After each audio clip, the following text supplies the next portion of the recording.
Isyu, serbisyo publiko. Aksyon Radio! Sa Bacolod, Aksyon Radio. Aksyon Radio!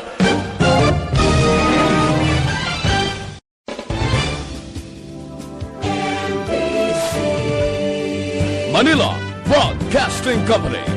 Sa balita, komentaryo, isyu, serbisyo publiko. Aksyon Radio! Sa Bacolod, Aksyon Radio. Aksyon Radio!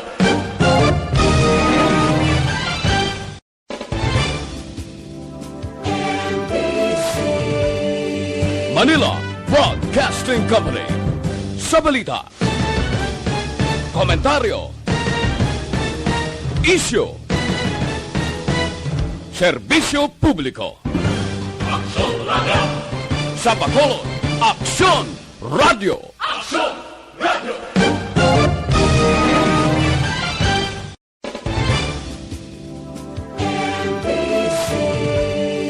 Manila Broadcasting Company.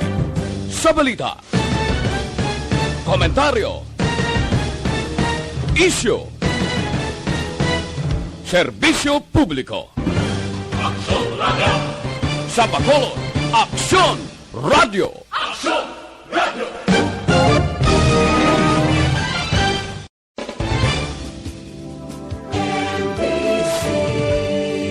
Manila Broadcasting Company. Sa balita, komentaryo, isyu, serbisyo publiko. Aksyon Radio! Sa Bacolod, Aksyon Radio. Aksyon Radio!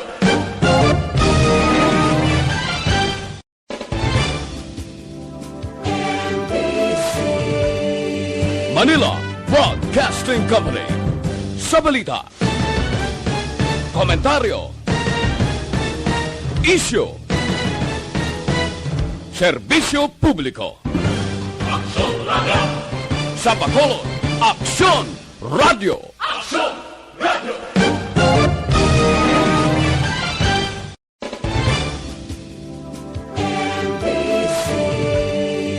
Manila Broadcasting Company.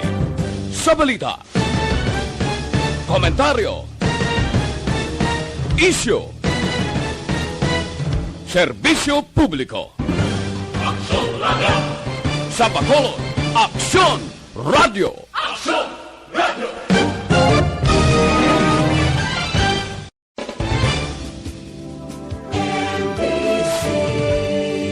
Manila Broad.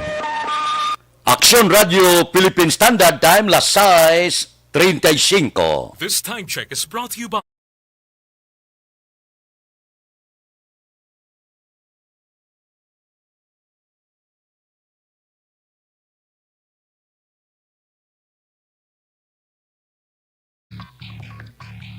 Action Reports, second portion.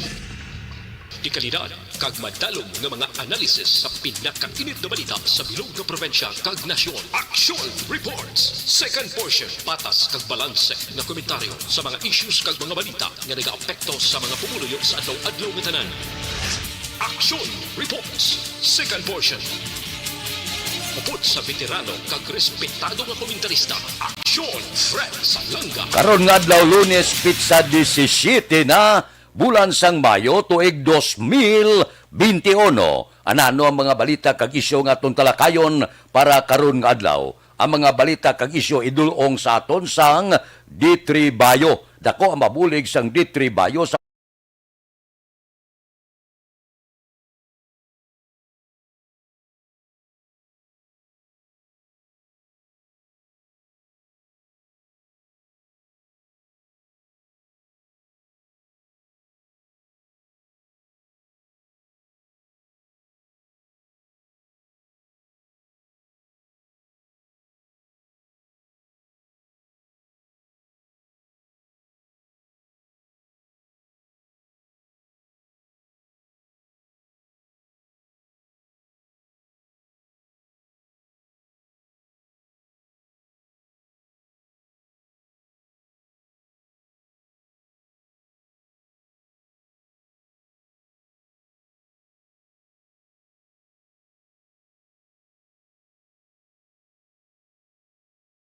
36:37. Kabay pa wala brown out karon nga adlaw.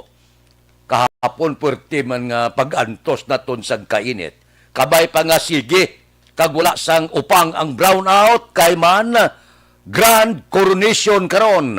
Baho sang Miss Universe. May ara kita kandidata. Amo na nga dapat wala get brown out. Guwapa kandidata ta pro no? Taga Iloilo.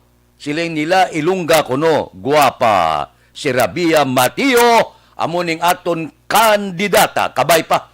Ang kadalagan blas ang aton kandidata dungog ini sang bugos nga Pilipinas. Pila ka mga Pinay ang nakilala mo sa bilog na kalibutan? 4 ka Pinay ang naghatag kadungganan sa pungsod Pilipinas. Kadumdum ka mo ang pagkorona kay Gloria Diaz, Miss Universe, tuig 1969, 1969 sa sang proklamahon Miss Universe. Sang tuig 1973, si Margie Moran gindeklarar man pinakagwapa man nga Pinay sa bilog nga kalibutan. Sang tuig 2015, si Pia Wurtzbach ginkilala man pinakagwapa sa bilog nga kalibutan. Kag sang tuig 2018, kung madumduman ko do si Catriona Grebla to mo, ang nagdaog, naghatag man dungog sa bilog nga pungsod Pilipinas. Karon niya si Rabia Mateo. So bisan paano mga muyo kita nga tagaan naman niya sang dungog ang bilog nga pungsod Pilipinas. Kay kahapon nagamonitor ko siling niya regardless kuno sang resulta madaog masa o kon hindi apang isa lang kabagay nga ginpasiguro niya nga mangin bugalon ang pungsod Pilipinas. Kabay pa. Bisan paano basi madala sa pangamuyo kung may butuhay buto kita tanan kay man ang dungog nga maangkon ni Rabia dungog mo dungog naton dungog sa bilog nga pungsod Pilipinas. Rabia, sige ala updan ikaw sang pagpangamuyo sang mga Pinoy. Daga tagai kami dungog. Aksyon Radio Philippine Standard Time las 6:40. Mabalik kami pagkatapos ini.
Bakit kailangang magpabakuna?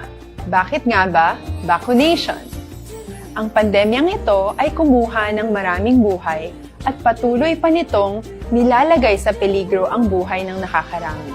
Pinahina din nito ang ating ekonomiya at maraming Pilipino ang nawalan ng trabaho dahil dito. Sa pagkatuklas ng bakuna laban sa COVID-19, nagkaroon tayo ng oportunidad na malabanan ang pandemyang ito. Sa tulong ng mga bakuna, ay may iwasan natin ang sintomas ng impeksyon at posibleng maiwasan din ang malalang impeksyon at matigilan ang pagkalat nito. Gayunpaman, gaya ng iba pang mga bakunang ginagamit sa nagdaang dekada, ang abilidad nitong protektahan ang ating komunidad ay tataas lamang kung hindi bababa sa 70% ng ating populasyon ay bakunado. Halimbawa, kung ang iyong barangay ay mayroong 100,000 katao, hindi dapat bumaba sa 70,000 ang dapat mabakunahan upang matiyak na proteksyon ang buong komunidad. Kaya ating tandaan, ang pagbabakuna ay hindi lamang para sa iyo o sa iyong pamilya. Ito ay para din sa iyong barangay, lungsod at probinsya. Tara, sa Vida Vaccination! Aling mga bakuna ang gagamitin sa Pilipinas? Sa ngayon, may limitadong supply ng bakuna sa buong mundo. Sa katunayan, halos 80% ng stock sa buong mundo ay nabili na ng mga mayayamang bansa. Dahil dito, walang iisang kumpanya ang maaaring mag-supply ng 110 million na bakuna sa Pilipinas, kaya naman nakikipag-usap ang ating gobyerno sa 7 manufacturers. Sinisiguro natin na ang mga bakuna na to ay makakatanggap ng Emergency Use Authorization at kung may EUA sila, doon lamang sila bibilhin at gagamitin ng ating gobyerno para sa ating vaccination program. Nagbibigay ang EUA ng assurance o katiyakan na ang bakuna ay dumaan sa masusing pagsusuri at nirerekomenda ng mga independent na eksperto sa atin. Hindi mo rin kailangan mag-alala. Ang bakuna laban sa COVID-19 ay hindi magbibigay sa iyo ng COVID na sakit. Tara, sa Vida Vaccination! Magkano ang babayaran ko para mabakunahan? Ibibigay ng gobyerno ang bakuna ng libre. Wala kang dapat bayaran para magpabakuna. Tara, sa Vida Vaccination! Sino ang unang makakapagpabakuna? Dahil kailangan nating masiguradong patuloy na makakapagtrabaho ang ating health system para maalagaan tayo, ang mga medical frontliners ang unang makakatanggap ng bakuna. Susunod dito ay mga eligible na senior citizens dahil sila ay nasa greatest risk ng severe infection o kamatayan. Alam natin ito dahil sa ating lokal na datos na mas mapanganib ang COVID-19 sa mga matatanda. Ang pagkakasunod-sunod na kung sino ang unang makakatanggap ng bakuna ay natukoy sa tulong ng mga eksperto. Tara, sa Vida Vaccination! Kailan at saan ka dapat magpabakuna? Ang inyong national government ay nakikipag-ugnayan sa mga lokal na pamahalaan upang maihatid ang bakuna sa Size 45 na ang masunod nga balita idulong sa aton sang San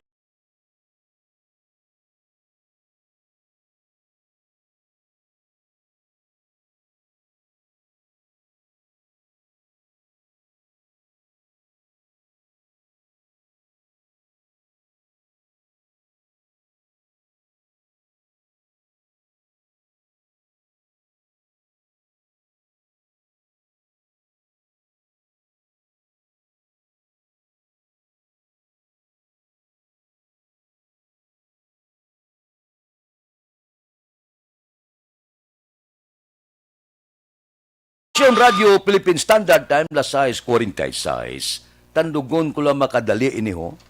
Kay daw kahapon ga monitor ako ano natabo man dira sa makilala didto sa Cotabato. Di kitaya kundi nagahinulat kita, gaidas kita kag ginatipigan tagid ang bakuna sus ano man yang 348 kabayal sang corona vaccine nga gindevelop sang China, abaw, nausik lang. Wala gid mapuslan. Anong natabo? Ang natabo amo ni. Kundi may brown out. Pag brown out, mga ginpalayag mga 2 ka oras, amo ni ang nagtulod nga sayluhon ang bakuna halin sa municipal health nga opisina pakadto sa police station diin may ara power generator. Di kundi ang mga health personnel nagdulong dito kay may ato to freezer kay brown out. Kay ang generator ti basi bag-uman. Sus ano man nga disgrasya nga kundi nagbalik ng kuryente sang Cotabato Electric Cooperative. Sus wala gid sa nakadumdum na disgrasya. Ang freezer nga ginbutangan nila kundi balik normal padaron. Sus ano natabo? Wala ma-plug. Nalipatan mag-plug ang freezer sa electrical outlet. So, disgrasya gid. Natukiban sang ulihi sang mga health personnel nga wala na. Tapos na. Sinulod sa freezer, wala gandar. Kay wala ma-plug ang freezer. 1,500 per dos, mga media milyon nga balor sang bakuna ang nadula.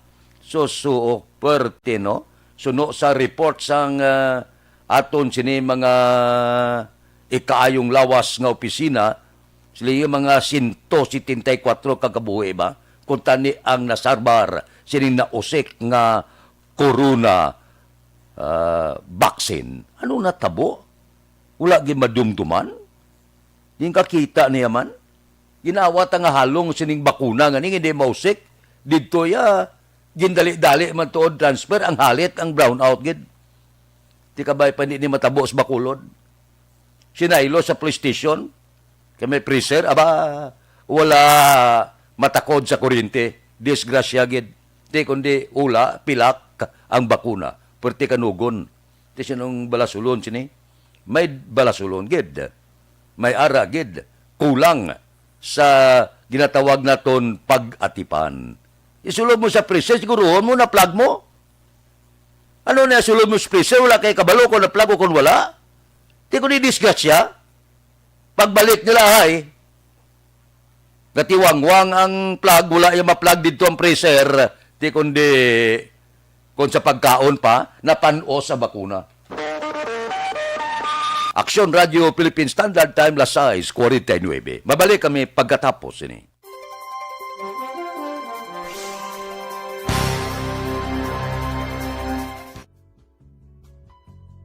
Hindi pa rin natatapos ang laban natin sa COVID-19. At sa labang ito, isa sa pinakamahalagang armas natin ang tamang impormasyon. Importanteng maalam tayo kung paano ba natin mababawasan ang tsansang mahawaan tayo ng COVID-19. Pero, ano nga ba ang alam natin ngayon tungkol sa pagkalat ng COVID-19? Base sa kasalukuyang pag-aaral, ang COVID-19 ay sumasama sa droplets sa tuwing may umuubo, bumabahing, kumakain, nagsasalita, o kahit sa paghinga. Kadalasan, hindi natin namamalayan ang pagtalsik ng mga droplets na ito dahil hindi sila nakikita. Ano naman ang magagawa natin para maibaba ang exposure natin o tsansang magka-COVID?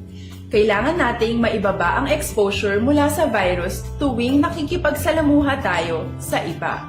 Isa sa pinakamainam na tool ang face mask upang mabawasan ang ating exposure at ang pagkalat ng COVID-19. Kaya naman, face mask ang bida topic natin for today. Binabawasan ng mask ang tsansang makahawa at makapanghawa tayo sa ibang tao. Ayon sa current studies, kaya nitong bawasan ang ating risk of infection ng 67%. Ngayon, napakadami ng face mask na available para sa atin. Ika nga options, options, options. So, how do you get to decide which one to use?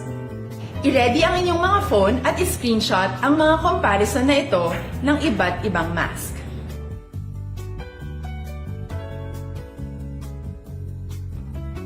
Ngayon, alam na natin na maaari tayong gumamit ng cloth mask. Alalahanin po na hindi pwedeng i-side A at side B ang cloth mask. Labhan ito araw-araw gamit ang maligamgam na tubig, detergent at bleach. Para naman po sa mga medical or surgical mask, tandaan na hindi ito maaaring i-recycle. Itapon na ito pag madumi na, basa na, o gamit na. Samantala, ilaan naman po natin ang mga N95 mask para sa ating mga healthcare workers na patuloy na nakikipaglaban sa COVID-19. Huwag din po natin kalimutan na hindi natin nirerekomenda ang paggamit ng N95 respirators with valve. Habang kaya nitong protektahan ka sa virus, hindi naman ito mapoprotektahan ang mga tao sa paligid mo, lalo na kung may sakit ka. Of course, face masks are not enough to protect us. It should still be coupled with other preventive measures. According to studies, kung magsuot ka lang ng mask at didistansya ng at least 1 metrong layo sa iba, mababawasan na agad ang tsansa mong makahawak at mahawaan, kaya ituloy lang natin ang pagprotekta sa ating mga frontliners at komunidad sa pamamagitan ng pagiging bida. B. Bawal walang mask. I. Isanitize ang mga kamay at iwas hawak sa mga bagay. D. Dumistansya ng hindi bababa sa 1 metro. At A.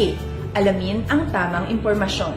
Lahat tayo ay may responsibilidad sa isa't isa na bawasan ang risk nating makuha ang virus.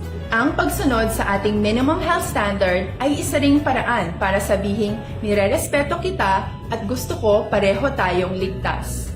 Ang mas agarang pagsasabuhay ng B, I, D, A ay makakatulong sa mas mabilis nating pagbalik sa malusog na bayan. Muli, ako po si Dr. Beverly Ho. Lagi po nating tandaan, sa panahon ng pandemya, bida ang may alam.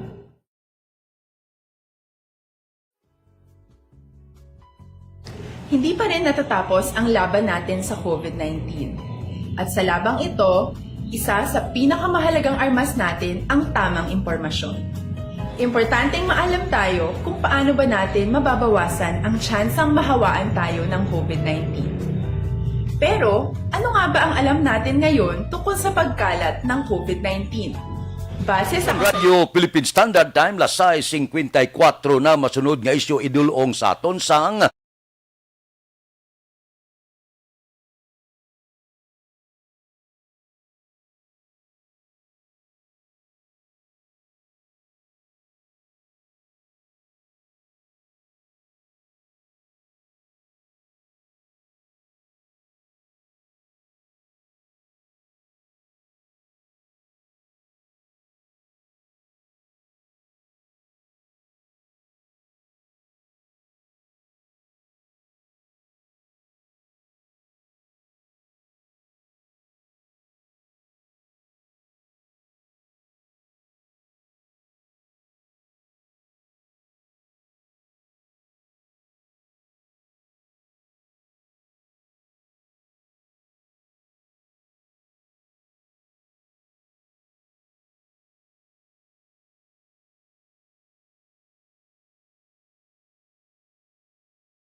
Aksyon Radio Philippine Standard Time, lasay 56. Sa ulihe daw nakamuklat na gimana. Ang taga Bacolod kaysa una may ara panatahap na hadlok pa. Sa karon daw gaginutok na ang luyag magpabakuna. Kay siling ni Dr. Chris Rungon, Deputy for Medical sa Bacolod Emergency Operations Center, masubra 50,000 ka mga tao ang nagparehistro sa online COVID-19 vaccination sa siyudad sa Bacolod. Ang reaksyon ni Mayor Bing Leonardia niya madamo ang nagparehistro, patimaan nga madamo na ang nagaluyag magpabakuna kontra COVID-19. Sa una kami duwa-duwa pa, daw ginapilit pa, daw luyag pa sang pila ka pagpatag, may kulba pa, karon iya daw abre ng paminsaron nga mas nakahibalo na sila, nga mas delikado ang COVID sang sa bakuna. Siling ni Mayor Bing Leonardia ginatingwaan sang syudad nga malambot ang tanan nga target. Kung mag-amos ni nga plastada daw manami, mas madamo ang mabakunahan, mas maayo ini para sa syudad sa Bacolod. Kung magpabakuna kita tanan, mas makapabakod ini nga base pa malang makalibre kita sa COVID. Do may salig ka na bla? Daw natagaan ka sang paglaom nga hindi ka matapikan kung maka first, second dose ikaw sa bakuna. Kag hindi lang ikaw ang malibre, kag may ara nga paglaom nga hindi na madutlan sang kadaw. Kag ginsalbar mo ang pamilya mo, ginsalbar mo man ang komunidad. Mas madamo ang nagapabakuna, mas makapaayo para sa syudad sang Bacolod. Aksyon Radio Philippine Standard Time, Lasay, 58. Mabalik kami pagkatapos ini.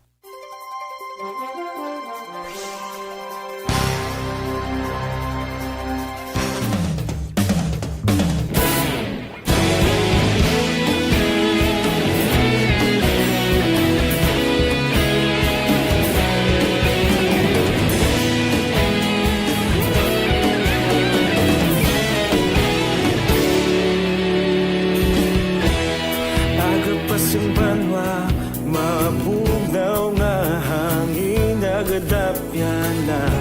Ikaw na ang ginapamati, alamon ginasanligan. Tingog sang probinsya, kamatuuran ginapalap na. Minsay nga may dala, paglaong kag kasanat. Tinuig na nagligan, ikaw gihapon ang ako nga istasyon. Sa pagbudlak sang adlaw, sa pagtuhaw sang biton. Mga balita nga dala inspirasyon. Aksyon radyo, Bacolod man sa gihapon. Padayon aksyon radyo, Bacolod saludo sa imo. Padayon aksyon radyo, salamat sa pagserbisyo. Patas kag balanse, patuod ng mensahe, wala sang ginadampingan. Padayon aksyon radyo.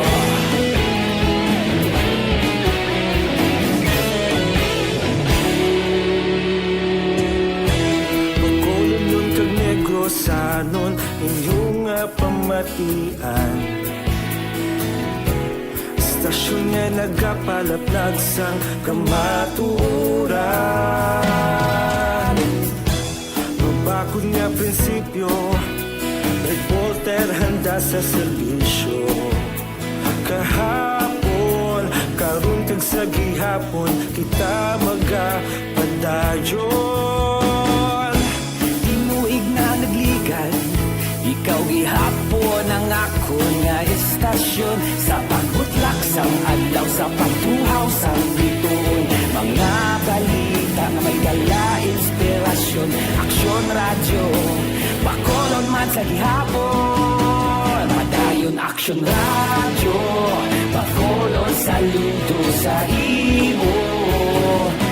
Padayon aksyon radyo, salamat kit sa pagserbisyo.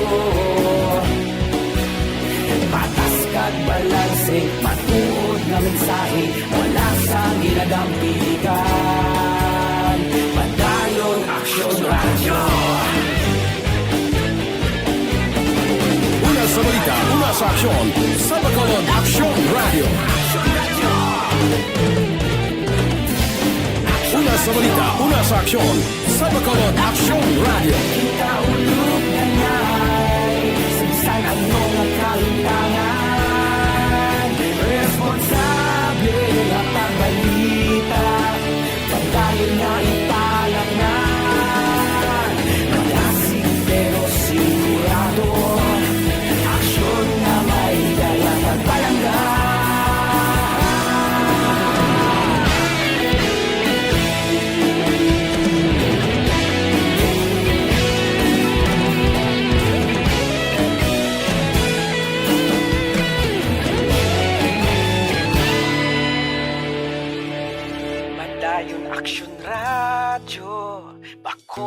saludo sa imo.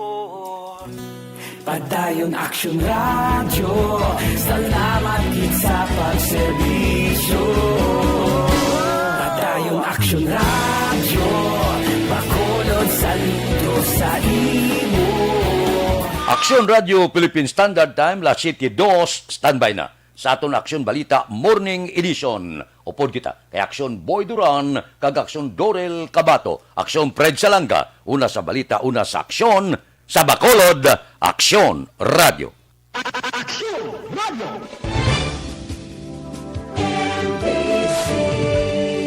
Manila Broadcasting Company.